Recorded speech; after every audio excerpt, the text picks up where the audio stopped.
Olá, mais uma vez, boa tarde, mais uma vez, seja muito bem-vindo.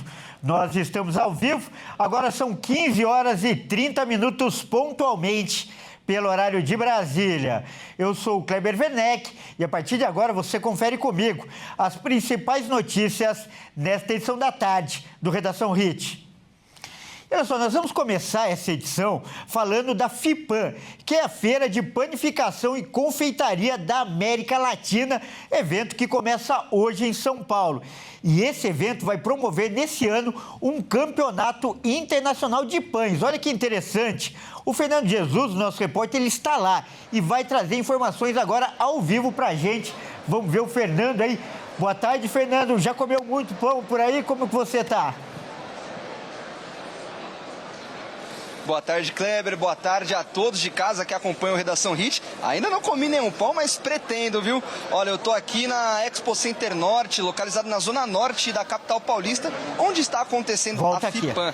A FIPAM, ela é a maior feira de panificação e confeitaria da América Latina. E como você mesmo disse, a grande novidade desta edição de 2025 é o Campeonato Internacional de Panificação e Confeitaria. Este campeonato vai reunir os grandes talentos de todo o mundo que vão ter a chance de realmente mostrar as suas habilidades técnicas e, enfim, todas as suas habilidades vão ser mostradas aqui neste campeonato e com provas bem rigorosas. Eu estou aqui no stand da Sampapão, inclusive são mais de 400 estandes que estão expostos aqui no evento. E agora nós vamos conversar com o Luiz Pereira, ele que é o vice-presidente da Sampapão. Luiz, boa tarde, seja muito bem-vindo ao nosso jornal. Primeiro eu vou pedir que você fale sobre as novidades desse ano. A FIPAM é uma grande feira que acontece... É uma grande feira que acontece para a classe dos panificadores e dos confeiteiros. Então, eu quero que o senhor fale para o nosso telespectador quais são as grandes novidades da edição de 2025. Boa tarde a todos, né? Já é a nossa 30ª feira que nós fazemos, né? Tudo voltado para a panificação, tanto os padeiros, confeiteiros. Novidades nós temos diversas. Todo ano a gente tem produtos novos, maquinários novos, tanto para o pequeno, médio e grande empresário, tá? Atende todas a cadeia, até aquelas pessoas que trabalham em casa, nós temos maquinário para todos eles. Temos todo ano o campeonato de padeiros e confeiteiros, temos também o de pizza e esse ano nós estamos com um evento muito especial, que é o campeonato mundial, que vai ser eleito o melhor padeiro no mundo e o melhor confeiteiro mundial, que é feito pela UIBC, juntamente com o Sampapão. Perfeito. E além de ser um evento que reúne grandes empreendedores, até os pequenos empreendedores, que vêm a negócio a feira da FIPAM, eles também vêm para aprender, não é verdade? E como que acontece essas aulas com especialistas? Nós temos em vários estandes aula shows, como na Arena também é feito aula show, que as pessoas ficam dando aula e tem uma arquibancada que senta às vezes 30, 40, 50 pessoas assistindo, mostrando algum modelo, por exemplo, uma fermentação natural, como se confeitar um bolo, uma técnica diferente de se fazer para facilitar a nossa vida no nosso dia a dia e dos nossos colaboradores. E em meio a essas aulas eles podem degustar aquilo que eles mesmos preparam? Sim, geralmente todas as aulas que é feita, tem o nosso técnico fazendo a aula, demonstrando como é feito com as suas técnicas. Aí no fim todo mundo que está degusta o que foi feito. Perfeito. E a feira ela acontece no dia de hoje, dia 22, e vai até o dia 25 de julho, correto? Faz um convite para o pessoal de casa e também para aquele pequeno ou grande empreendedor que se interessa em vir ao evento. O que ele precisa fazer para estar aqui? É simplesmente ele fazer a inscrição, ele pode fazer a inscrição online e vir visitar a nossa feira. Eu convido todos que venham a nossa feira a conhecer. Quem é empreendedor no ramo, quem não é ou quem quer ser, é muito bom, muito conhecimento, muita técnica, muito aprendizado, que nós temos muitos maquinários para todo tipo. Tem que vir visitar, nós estamos esperando 65 mil visitantes, nós estamos com 450 estandes, com 750 marcas e 45 países que vêm expor aqui na nossa feira. Perfeito, Luiz, muito obrigado. Kleber, eu vou dar mais uma grande volta aqui por essa grande feira, daqui a pouco eu volto com mais informações. É com você no estúdio. Muito obrigado pelas informações, Fernando. Vamos mudar de assunto agora. Olha só, o ministro Alexandre de Moraes pediu explicações à defesa de Jair Bolsonaro após o ex-presidente ter falado com a imprensa e possivelmente descumprir as medidas cautelares impostas a ele. 21h13. Esse é o horário limite que o ministro Alexandre de Moraes deu à defesa de Jair Bolsonaro para explicar o descumprimento de uma das medidas cautelares impostas a ele. Moraes considerou que Bolsonaro não respeitou a proibição de não dar depoimentos em redes sociais ao falar com a imprensa após uma visita na Câmara dos Deputados. O ex-presidente, inclusive, mostrou a tornozeleira eletrônica. Não roubei os cofres públicos. Isso aí. Não desviei recurso público. Tira o celular aí, não matei ninguém. Não trafiquei ninguém. O que vale pra mim é a lei de Deus.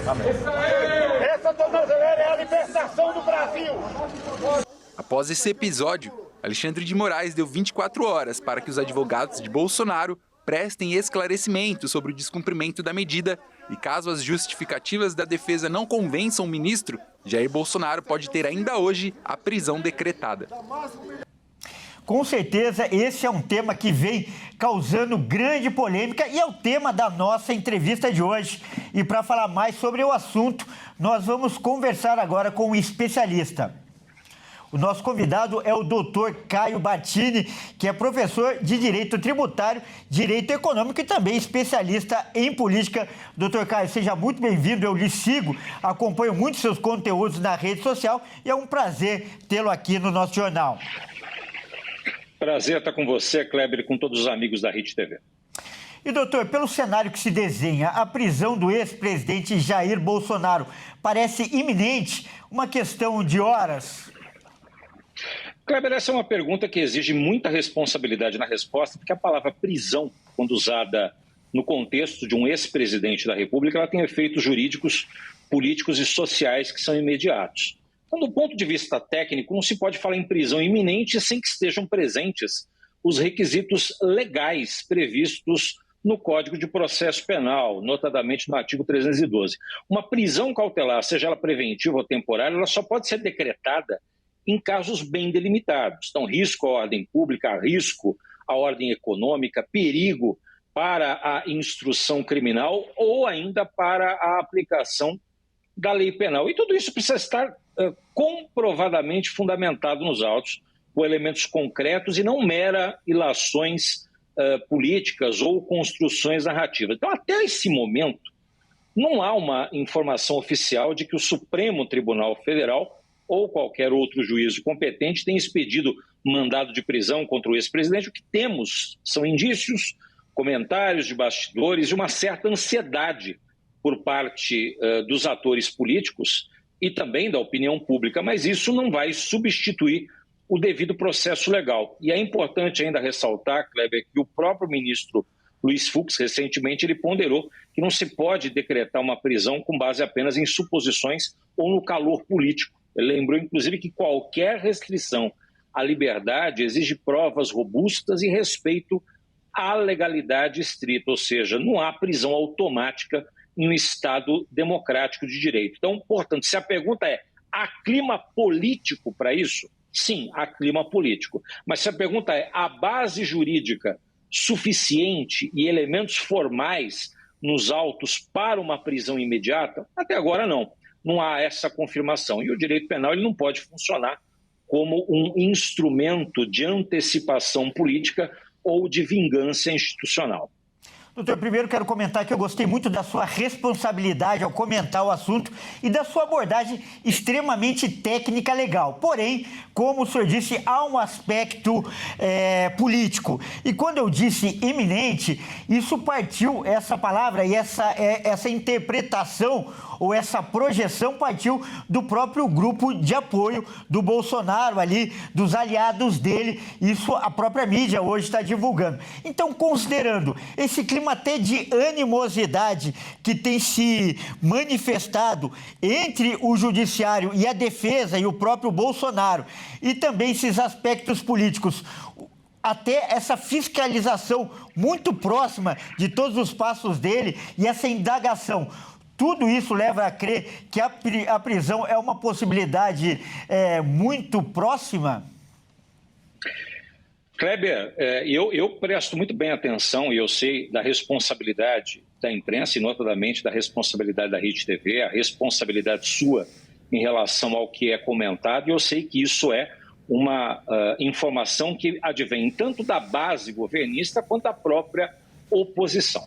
O que a gente tem que levar em consideração é que uma eventual prisão do ex-presidente Jair Bolsonaro não é um fato que se limita apenas à esfera jurídica. Pelo contrário, ela tem um impacto profundo e imediato no campo político, institucional e até no campo social. Então, do ponto de vista político, nós estamos falando de uma figura que ainda mobiliza uma base expressiva da sociedade brasileira, com presença em setores estratégicos como forças de segurança, empresários, grupos religiosos, uma parte significativa do Congresso Nacional, e isso significa que qualquer medida mais drástica, como a decretação de prisão, pode gerar uma reação em cadeia, manifestações, agravamento dessa polarização nacional. Já no campo institucional, uma prisão desse porte coloca sob forte escrutínio a atuação do Poder Judiciário, especialmente do Supremo Tribunal Federal. Qualquer decisão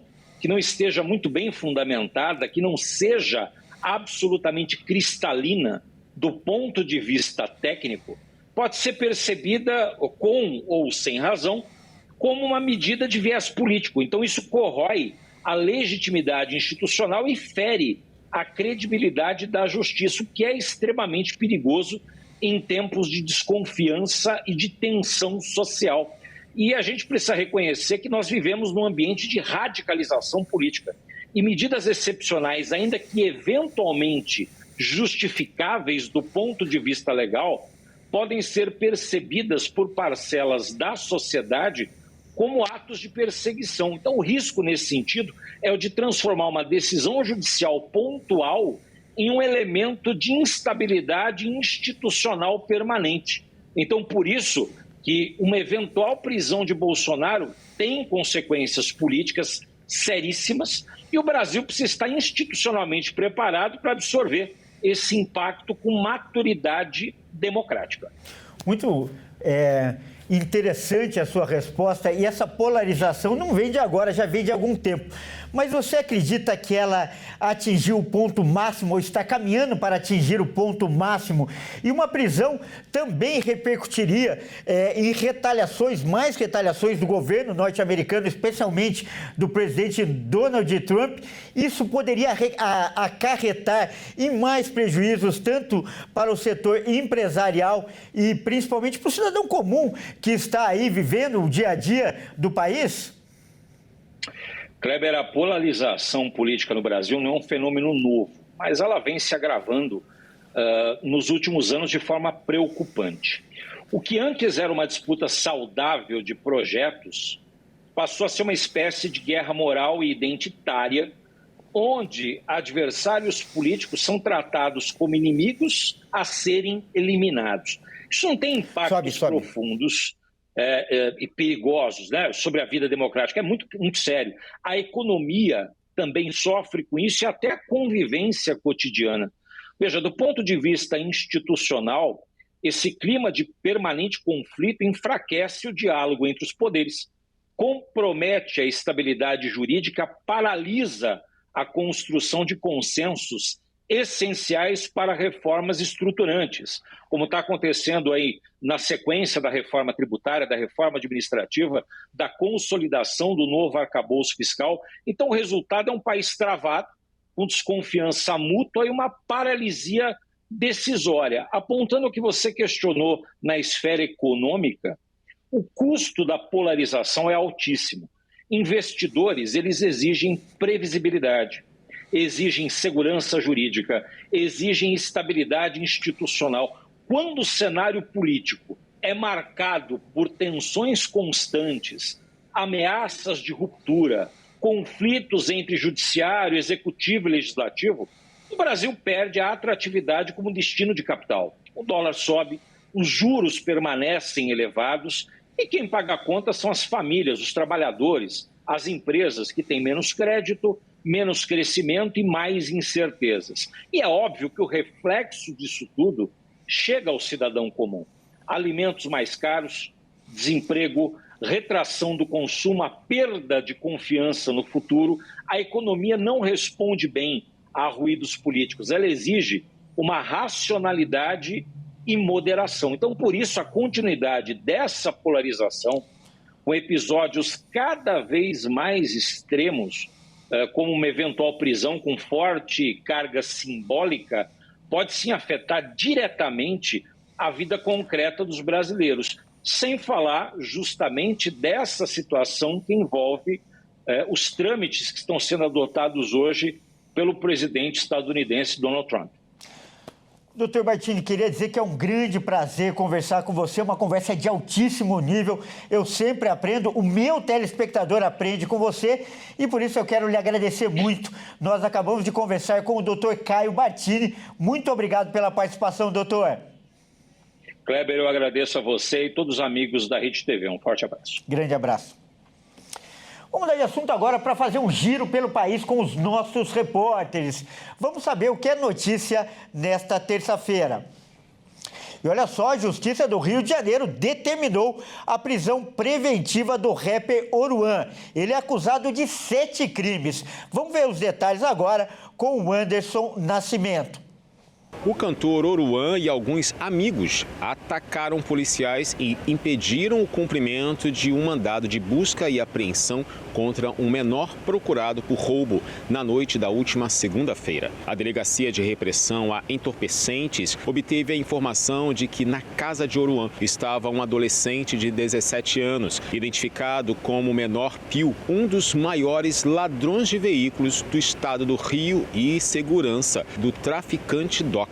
Segundo o secretário da Polícia Civil, Felipe Cury, havia um mandado de busca e apreensão contra o menor por vários crimes. Como já era madrugada, os policiais esperaram alguma movimentação para poder agir. Quando o criminoso saiu da casa do cantor, já em via pública foi feita a abordagem. Os ânimos se acirraram quando o Menor Pio foi colocado numa picape descaracterizada. Quando o cantor viu da varanda, a ação começou a atacar pedras em cima dos policiais. Um dos agentes ficou ferido. No tumulto, o criminoso conseguiu abrir a porta esquerda traseira da picape e saiu correndo. Após o ocorrido, Oruan postou uma sequência de vídeos nos stories, afirmando que tinha mais de 20 viaturas na porta da casa dele e ainda convocou os fãs para irem até lá a fim de darem apoio. Aí qual é, tropa? Pode isso daí, tropa.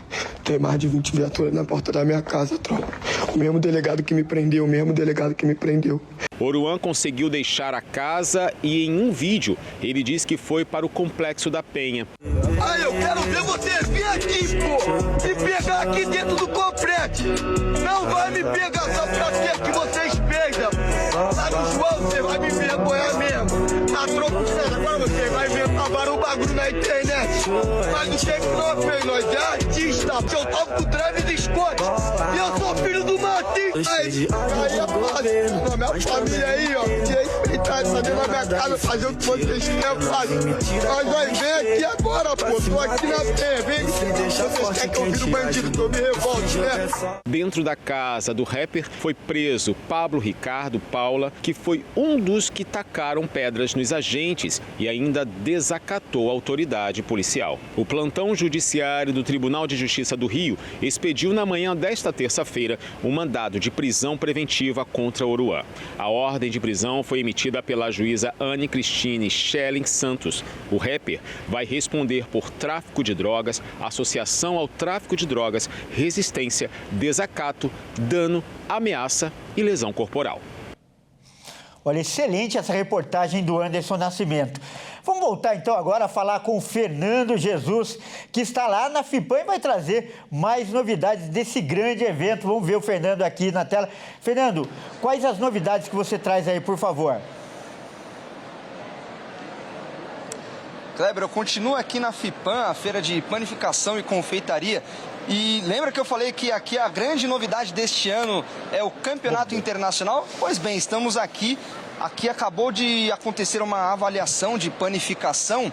E lá dentro é onde acontecem realmente as provas, onde realmente acontece o campeonato. Daqui a pouquinho vai acontecer mais uma avaliação e estamos aqui aguardando para acontecer de novo mais uma avaliação. Essas provas vão até o dia 25 de julho, que é quando de fato acaba o evento. E agora nós vamos entrevistar a Gabriele Belchior, ela que é uma das avaliadoras aqui desta grande prova que avalia grandes jovens talentos. Gabriele, bem-vinda ao nosso jornal. Primeiro eu peço que você conta como acontece de fato essa competição. Qual é o trajeto que cada talento passa para chegar nessa competição? Boa tarde a todos.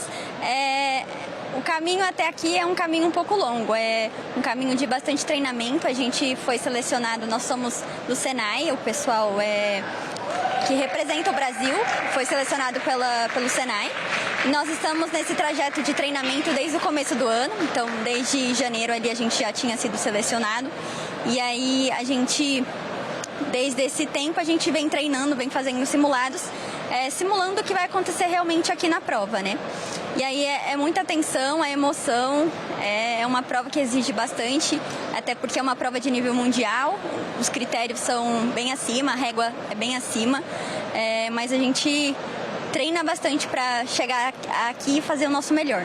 E durante esse período, os talentos passam por outras competições até chegar aqui? Sim, nós do Senai, nós temos um programa de competições, chama World Skills. Inclusive, eu fui uma recém-competidora do World Skills. Então, nós temos a fase estadual, nacional e internacional. Passando o estadual, ocorre contra outras escolas da rede Senai de São Paulo. Passando do estadual, você vai para a fase nacional, que são contra outros estados do Brasil. E passando a fase nacional, você vai para a fase mundial, que são contra outros países também. É mais ou menos parecido com essa competição, só que essa competição não tem essas outras duas fases. Você já vai direto para a fase internacional. Tá certo. E como que é a tensão de você, que já disse que é uma recente competidora, a tensão é muito alta de passar por essa avaliação? É uma tensão muito grande, porque a cada momento, principalmente aqui na feira, são muitas pessoas que estão te olhando, te observando, principalmente os júris. Sempre tem ali um olhar te observando, vendo. E você se imagina que você está sendo avaliada, né? Tudo que você está fazendo ali dentro do posto, os movimentos que você está fazendo, as preparações que você está fazendo, tudo aquilo está sendo avaliado, inclusive o seu comportamento. Então, assim, é uma tensão muito grande, mas o que a gente mais precisa ter nesse momento é foco. E é a parte mais difícil, porque são muitas pessoas chamando a atenção e você tem que se concentrar e realmente focar ali no que você está fazendo. Tá certo, Gabriele, muito obrigado pela participação. Kleber, daqui a pouco vai acontecer outra avaliação, a gente vai tentar degustar alguma coisa, não que eu tenha algum poder de avaliação, mas de degustação a gente vai tentar aqui nesta competição. É com você no estúdio, Kleber. Tá certo, Fernando, muito obrigado aí pelas informações. E olha só, um estudo realizado em Campinas mapeou quais são as dores mais comuns que as pessoas sentem. Vamos conferir agora quais são elas com o Alexandre Cardoso. Um estudo realizado em Campinas mapeou os tipos de dores mais comuns na população. A pesquisa, que entrevistou 400 moradores, mostrou que mais da metade das pessoas sofrem algum tipo de dor crônica. Segundo especialistas, a dor crônica é aquela dor que persiste por mais de 3 meses ou continua além do tempo esperado para a cura de alguma lesão. O levantamento aponta que 59% das pessoas disseram que sentiram dores nas costas nos últimos 12 meses. Além disso, as maiores queixas são de dores na cabeça e nas costas, com 33% cada uma, juntas e articulações com 8,5% e queimação no estômago com 10%. O mapeamento foi apresentado em um congresso internacional sobre o tema realizado em Campinas. As atividades reuniram profissionais de diversas áreas relacionadas à saúde, como médicos, fisioterapeutas, psicólogos, entre outros, com o objetivo de achar soluções para amenizar e tratar essas dores. E agora é hora de falar de esportes aqui no Redação Hit. E quem traz as informações, como todo dia, é o Caio Veríssimo. Por favor, Caio, entre em nosso estúdio. Caio, boa tarde, seja bem-vindo, Caio. Caio, depois de alguns meses, né, fora do comando do Corinthians, a gestão do ex-presidente, o Duílio Monteiro Alves, continua causando um certo embaraço para o clube. Conta pra gente as más notícias que estão na mídia hoje, Caio. Pois é, cada vez uma história nova. Kleber, boa tarde a você, a todos que nos assistem.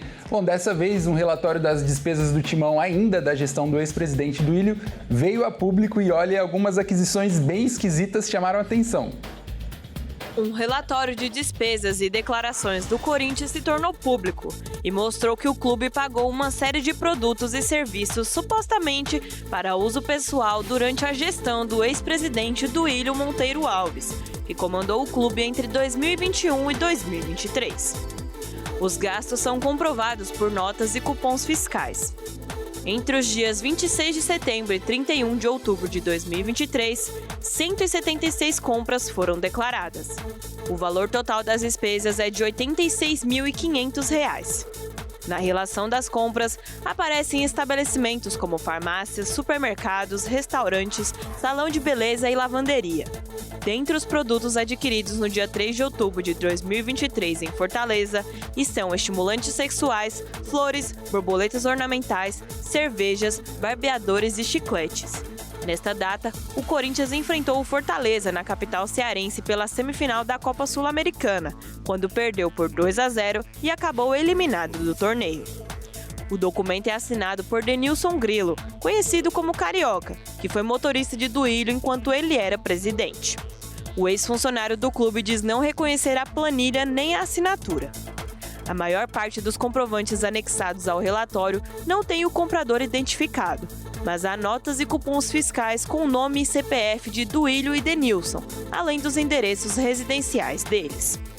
Procurado, Duílio Monteiro Alves nega as acusações e afirma que vai apresentar notícia-crime na Delegacia de Repressão aos Delitos de Intolerância Esportiva.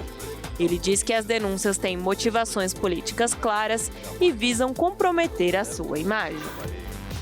É lamentável essa notícia, mas vamos falar agora de bola rolando. Isso porque hoje tem times brasileiros entrando em campo pela Copa Sul-Americana, né, Caio? Isso aí, Kleber. Bom, hoje jogam pela Copa Sul-Americana Bahia e Vasco.